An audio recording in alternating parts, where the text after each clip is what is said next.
Hi guys, here's a quick video on how to use the Open Broadcaster Studio to make the videos that we need. You guys can all figure this out on your own, but it took me just a few clicks here and there to figure out which menu options I needed. So this video will take you through that so you guys can get there faster. So first, let's just open OBS. That's there. For some reason, it kind of makes my screen dark, and if I switch virtual screens and come back, then it's light again. Anyway, here it is. When you first install OBS, it'll ask you whether you want to do it for streaming, optimized for streaming, or for video.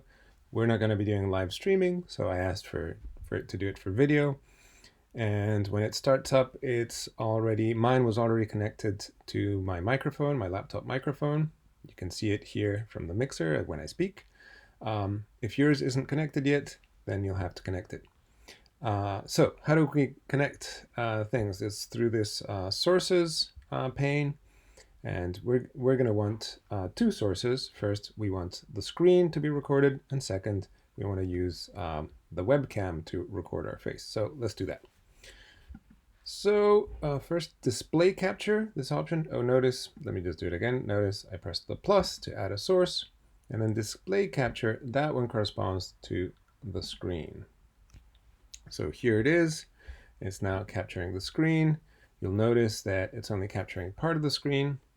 If you right click on it, so on the Mac it's Control click, you can go here to resize output to source size.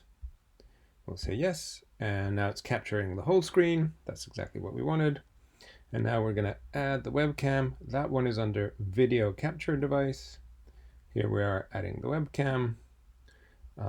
And the device we look for, here it is, the FaceTime HD camera, and there I am.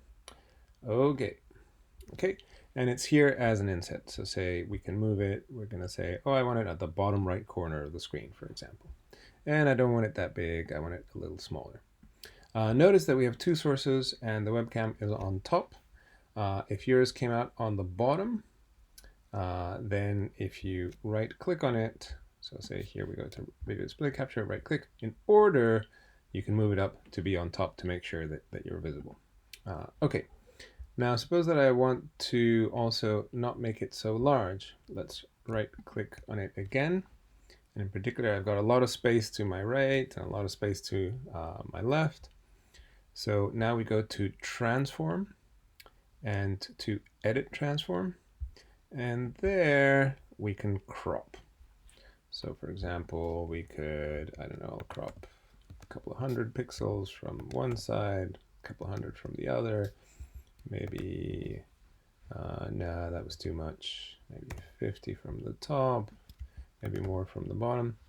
Yeah, there we go, and maybe 300. Yeah, that looks about right. Okay, so there we go, just to focus on me and not use up a lot of space. Okay, so there it is, the size that we wanted. And now I'm going to put it here. And essentially, we're set to begin the recording.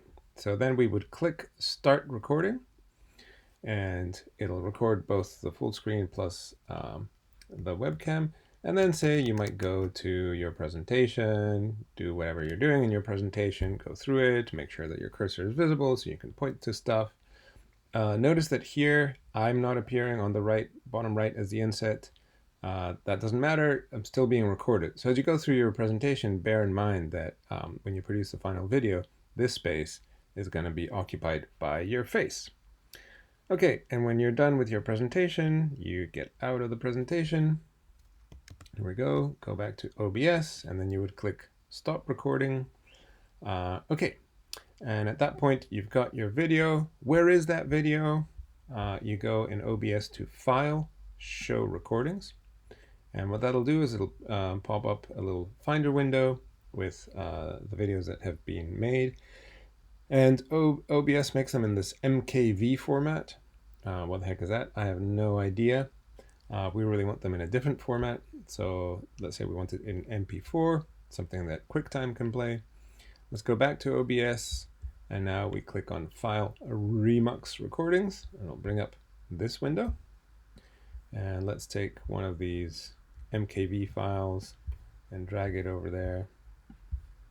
Oh, come on, let me drag you. Here we go. Drag it in here. And then we click on Remux for it to do it. Bum, and it's done. And here it is. There's the file in MP4. And at that point, we are good. That's the file that we needed.